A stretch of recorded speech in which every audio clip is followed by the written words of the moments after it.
Bem-vindos ao Viver Sustentável! Enquanto a humanidade enfrenta a ameaça do aquecimento global, estamos cada vez mais conscientes de como as escolhas que cada um de nós fazemos podem deixar suas marcas no meio ambiente. E isso é particularmente verdadeiro quando se trata do que comemos. Quem nos fala sobre isso é o engenheiro agrônomo e deputado federal Mendes Tame. Olá, professor! Olá, Elia. A agropecuária, a produção de alimentos elaborados, processados e o transporte desses alimentos depende fundamentalmente de combustíveis fósseis, que produzem gases do efeito estufa, relacionados ao aquecimento da superfície da Terra, que causa o aquecimento global. Os cientistas dão a este impacto o nome de pegada de carbono, expressa em volume de dióxido de carbono, CO2, produzido a cada 100 gramas de alimento no prato. Com base nesses dados, é possível elaborar-se uma pirâmide com os alimentos e o seu prejuízo, o prejuízo que esses alimentos causam ao ambiente, ao meio ambiente, medido em pegadas de carbono. Carne e laticínios ficariam na base, responsáveis pelos maiores danos, enquanto as frutas, legumes e verduras seriam mais verdes e estariam no topo. Alimentos à base de grãos, como pães, massas e doces, ocupariam as camadas intermediárias. Essa abordagem, no entanto, não considera a quantidade de energia que nosso organismo absorve a partir desses alimentos. Por exemplo, uma pessoa precisa de muito mais alface para obter o mesmo número de calorias que uma fatia de bacon. Um estudo da Universidade Carnegie Mellon, nos Estados Unidos, mostra que essa quantidade da verdura liberaria 3 vezes mais gases do efeito estufa para poder fornecer a mesma energia nutricional. Legumes em conserva ou importados de produtores distantes poderiam ser ainda mais nocivos. Em recente artigo, o cientista Adam Drevinovsky, da Universidade de Washington, tentou levar este aspecto em consideração ao calcular as emissões de carbono para cada 100 calorias de diferentes alimentos. A partir desse estudo, a pirâmide se inverteria. Bolos e chocolates teriam uma pegada de carbono 10 vezes menor do que o impacto de legumes em conserva ou congelados. Por exemplo, a carne vermelha tende a emitir a metade dos gases do que os ovos. Isso não quer dizer que você tem sinal verde para liberar sua atração por doces. Afinal, há fortes indícios de que o excesso de açúcar leva a vários problemas de saúde. Enquanto isso, legumes e verduras frescos, produzidos localmente, ainda são a melhor opção para o meio ambiente e para a saúde.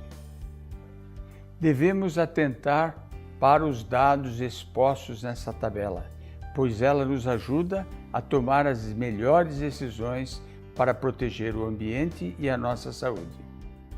Quantidade de gás carbônico para cada 100 calorias ingeridas. Pães produzem 50 gramas, chocolates 59 gramas, doces e bolos 81 gramas, carnes 248 gramas, leite 351 gramas, ovos 440 gramas, legumes enlatados 787 gramas.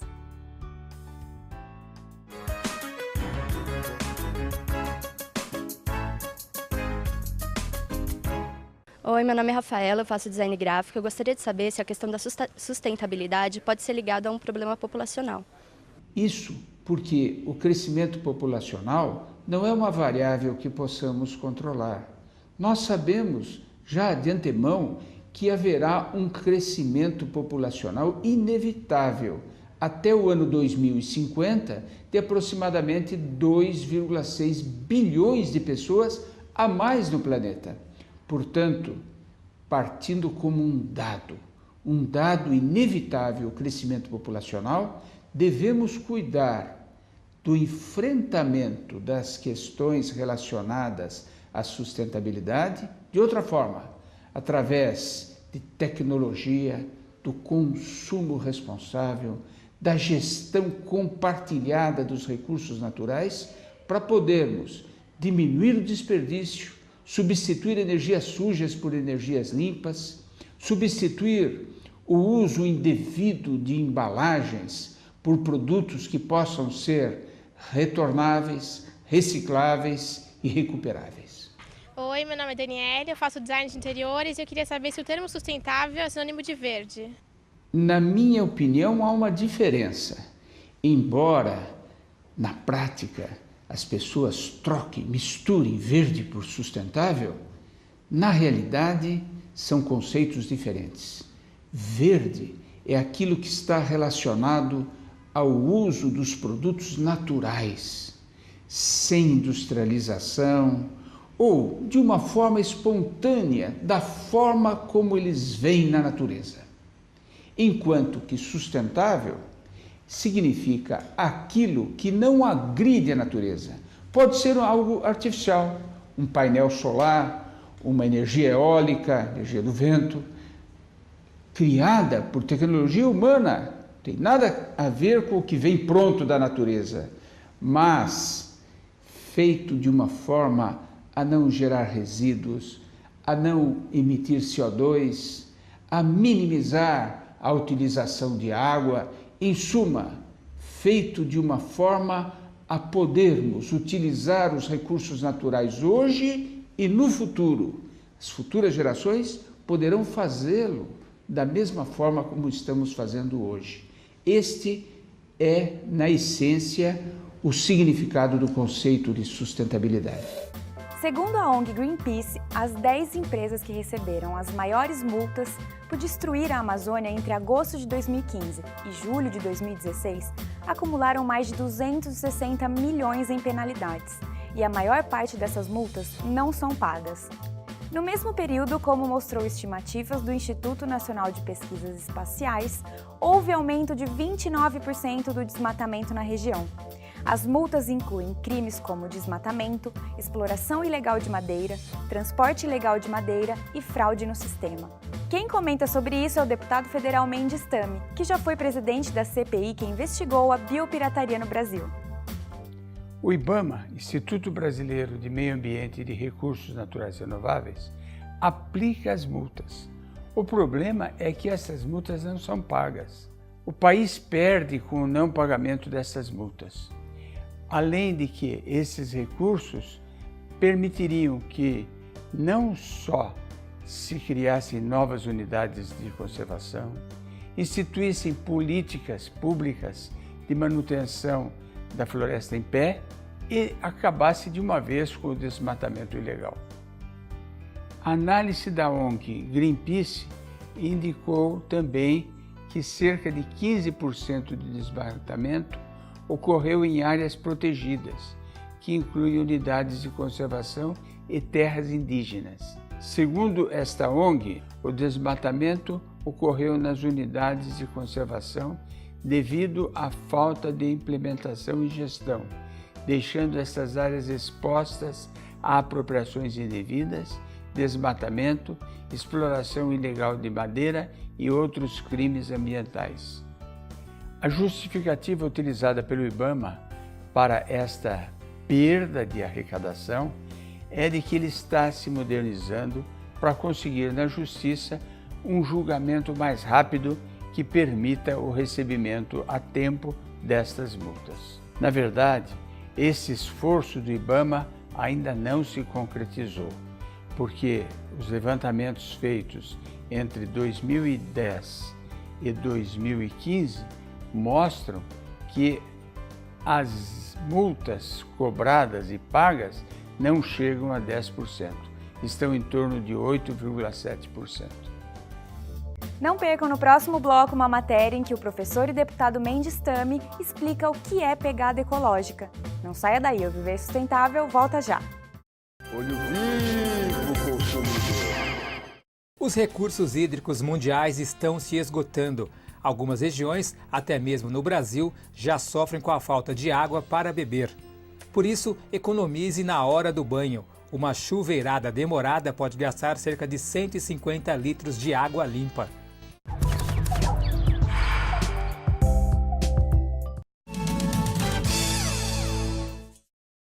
Você sabia que carros regulados são bem menos poluentes? Calibre os pneus a cada 15 dias e faça uma revisão completa a cada 6 meses ou de acordo com a recomendação do fabricante. A manutenção correta de apenas 1% da frota de veículos mundial representa meia tonelada de gás carbônico a menos na atmosfera. O Viver Sustentável está de volta e neste bloco o professor e deputado Mendes Tami irá explicar o que é pegada ecológica. Muitos de nós já ouvimos falar em pegada ecológica. É um indicador que mede o nível de consumo das populações e seu impacto sobre o ambiente. Tecnicamente, pegada ecológica é a quantidade de hectares necessários para suprir as necessidades de consumo de cada ser humano versus a capacidade de regeneração do planeta. Você sabia que a pegada ecológica do Brasil já é maior do que a pegada ecológica média mundial? A pegada ecológica de nosso país é de 2,93 hectares por pessoa, enquanto a média global é de 2,70 hectares por pessoa. Nossa pegada ecológica só não é maior porque detemos a maior capacidade de regeneração do mundo por conta das nossas florestas. Felizmente, para compensar o aumento da nossa pegada ecológica, também tem crescido muito a consciência ambiental dos brasileiros. Agora, o Viver Sustentável irá comentar sobre a importância dos catadores e das cooperativas de catadores de material reciclável. No Brasil, é impossível falar em reciclagem sem mencionar o papel dos catadores destes materiais recicláveis. Calcula-se que existam 300 mil pessoas operando como catadores no país. O Movimento Nacional dos Catadores de Materiais Recicláveis registra que no final de 2006 havia cerca de 500 cooperativas formalizadas no país. A população brasileira gera por dia 126 mil toneladas de lixo de consumo, excluindo-se daí os dejetos industriais e empresariais. Não fossem os catadores, esta montanha de lixo acabaria integralmente em aterros sanitários e lixões.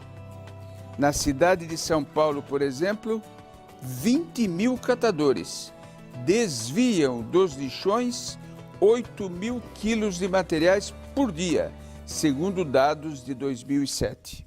Conquanto exerçam um papel social e ambientalmente dos mais relevantes, a profissão dos catadores não é nada fácil. A maioria perambula por dia 30 quilômetros e puxa ou empurra uma carroça cheia que chega a pesar 400 quilos. A maioria dos catadores não usa proteção e frequentemente acabam sofrendo lesões ou infecções pelo manuseio do lixo. É muito comum também que sejam confundidos com mendigos ou marginais e, o que é pior, simplesmente ignorados pela maioria das pessoas. Para piorar a situação, alguns municípios proibiram as carrocinhas de circular por vias e estacionar em lugares públicos. Tudo isso para ganhar 1 a 2 salários mínimos por mês. Os atravessadores também se aproveitam da frágil estrutura organizacional dos catadores e chegam a abocanhar 75% do faturamento gerado pela reciclagem, segundo dados do Instituto Polis. Os catadores, por sua vez, ficam com apenas 25% da receita. É por isso que na maioria dos centros urbanos do país começaram a surgir as cooperativas de catadores de materiais reciclados. Organizados, estes catadores têm obtido resultados melhores, resultados expressivos no sentido de melhorar suas condições de trabalho e sua remuneração. No programa de hoje, vamos conhecer a Copamare, a primeira cooperativa implantada em São Paulo de catadores de materiais recicláveis. Lixo é a definição que usualmente damos aos nossos resíduos, mas para algumas pessoas o lixo é sinônimo de geração de renda, de crescimento profissional, de preservação ao meio ambiente e de esperança. Hoje eu ajudo minha mãe, né? Ela está desempregada agora e eu estou ajudando, entendeu? Através da cooperativa. A Copamare, localizada em São Paulo, é a primeira cooperativa de catadores do Brasil. Há 20 anos ela trabalha para o bem do homem e da natureza. Lixo para mim era recolher ele e botar na rua para o lixeiro levar. E agora eu conheço com um objetivo de ganhar o pão, né? Ao chegar aqui, o pessoal recebe um treinamento. Tudo isso para que o trabalho se torne mais eficiente. Tem 2 processos aqui na cooperativa. Tem um que é nós temos nosso veículo para estar recolhendo os condomínios ou grandes empresas, né, que não conseguem estar trazendo seus veículos. E nós acabamos indo buscar. E tem o pessoal que traz na portaria, chama Ecoponto, né? Já vem material já limpo, né, para nós. A triagem é feita por tipo de material. Um grupo de pessoas faz a separação dos metais, plásticos, papéis e vidros. As cooperativas de reciclagem trazem geração de renda para quem já tinha até perdido a esperança. Passei um problema na minha vida, um problema de álcool, né? Aí perdi tudo que eu tinha na vida, né? Perdi a família, perdi a confiança com a família, né? Por causa de bebida, por causa de outras coisas também, que eu tava no mundão aí perdidão mesmo. Falaram se eu queria trabalhar aqui na Copamare, né? Aí eu falei que sim, né? Pra mim não ficar parado, pra mim ter uma ajuda, né?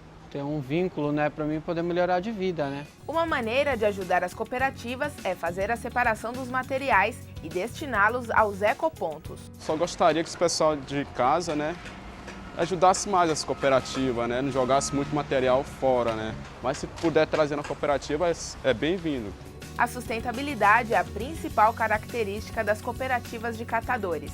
Além da geração de renda, valorização do trabalho e esperança de uma vida melhor, eles contribuem para o futuro das próximas gerações.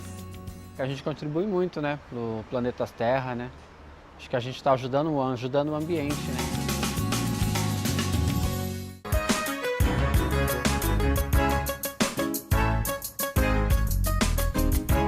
Professor Tami, o que é preciso para formar uma cooperativa de catadores? São necessárias 3 condições. A primeira é uma infraestrutura mínima, um barracão para poder receber os produtos que vão ser reciclados, uma prensa, balança, carrinhos. A segunda é a própria mão de obra. São necessárias 20 pessoas, no mínimo, para compor uma cooperativa. Estas pessoas não terão um vínculo empregatício com a cooperativa.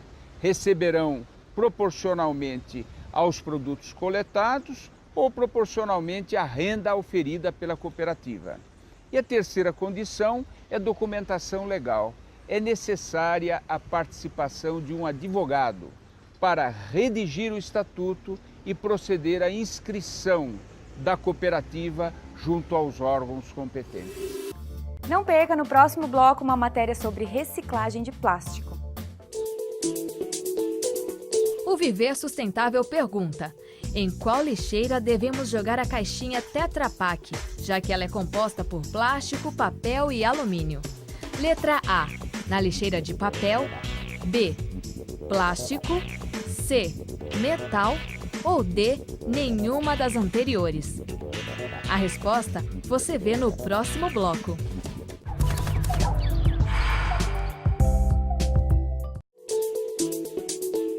No bloco anterior, o Viver Sustentável perguntou em qual das lixeiras devemos jogar a caixinha Tetra Pak. A resposta correta é letra D, nenhuma das anteriores. Como a embalagem Tetra Pak é composta por plástico, papel e alumínio, estão sendo desenvolvidas lixeiras especiais. Por enquanto, armazene as caixinhas em casa e destine a uma cooperativa de reciclagem. O Viver Sustentável está de volta e vamos assistir agora uma matéria sobre reciclagem de plástico. A tecnologia tem propiciado às empresas a oportunidade de reciclar materiais plásticos. Vamos ver hoje como funciona a reciclagem de garrafas PET.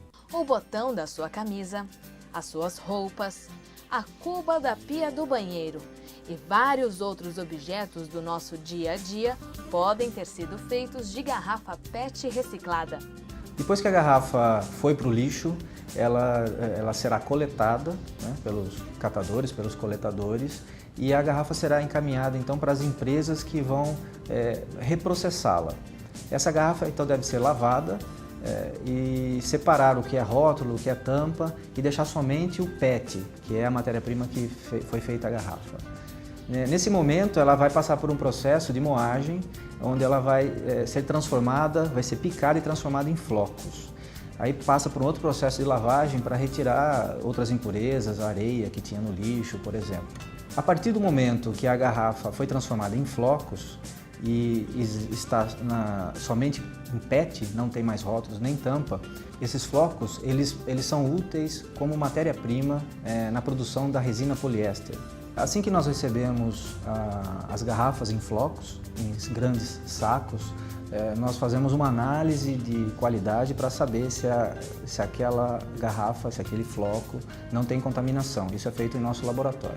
O caminhão de PET chega e eu coleto o PET, né, e tiro as amostras. Aí quando eu trago para o laboratório de controle de qualidade, aí eu vou estar derretendo o PET com o álcool e depois de uns 5 minutos, 5, 10 minutos, a gente observa a cor dele, se ficou incolor, no caso o PET vinha incolor, e no PET verde a gente olha a cor também, se tem algum tipo de impureza ou até mesmo se ele não chegou a derreter, né, se ele não fundiu.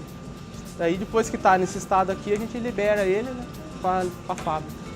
A partir desse momento, aprovada essa matéria-prima, ela segue para a produção, onde ela entra em reatores com outras matérias-primas, onde ela vai sofrer então a transformação do floco de garrafa em resina poliéster. A resina poliéster, ela é então descarregada em tambores, ela é uma matéria-prima líquida, e depois ela é então vendida para o transformador final, que vai fazer com que a resina poliéster transforme nos itens que a gente convive no dia a dia, às vezes sem saber. A resina poliéster ela é usada para a fabricação de botões de camisa, para a fabricação de caixa d'água, de piscina, de telhas translúcidas, de peças de ônibus. O banco de ônibus pode ser feito de resina poliéster, o teto. Então o mercado de ônibus, de caminhões, de carros. Uma outra vantagem da resina poliéster e da garrafa de PET nessas aplicações é que ele pode substituir peças feitas de amianto, que todos sabem, o amianto pode trazer malefícios à saúde. Então você encontra amiantos em caixa d'água, em telhas, e a resina de poliéster ela substitui com plenas condições técnicas esse material. O Brasil fica em segundo lugar no ranking mundial de reciclagem de garrafas PET, com 53% de reaproveitamento deste material. A Cromitec tira do meio ambiente cerca de 24 milhões de garrafas por mês, ou 300 milhões de garrafas PET por ano. Luiz ressalta a sustentabilidade empregada no processo de reciclagem das garrafas PET. A Cromitec ela tem uma estação de tratamento de efluentes, porque a produção da resina poliéster gera água durante o processo. E essa água, então, ela deve ser tratada antes de voltar ao rio Piracicaba. A nossa estação de tratamento ela é referência na região, é uma das únicas no nosso segmento em que você deixa a água completamente em estado adequado para voltar novamente ao rio. Além da questão ambiental, o uso dessas garrafas contribui socialmente em virtude da geração de empregos, desde os catadores das garrafas até as indústrias que vão reciclar esse material até chegar a nós. E também ajuda bastante na balança comercial do país, porque a resina poliéster, usa matérias-primas advindas do petróleo e com a reciclagem do PET você diminui o consumo dessas matérias-primas, favorecendo então a balança comercial do país.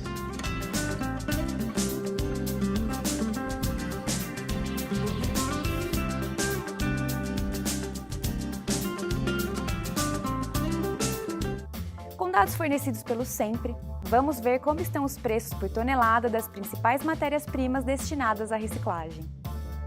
Preço da tonelada do material reciclável para a cidade do Rio de Janeiro. Papelão, R$ 270. Latas de aço, R$ 170. Alumínio, R$ 3.500. Plástico rígido, R$ 1.200. E PET, R$ 1.400. Participe do nosso programa. Envie-nos sugestões de temas e perguntas para contato@viversustentável.net. Assista às nossas matérias no site viversustentável.net. Feliz Semana Sustentável. Até o próximo programa.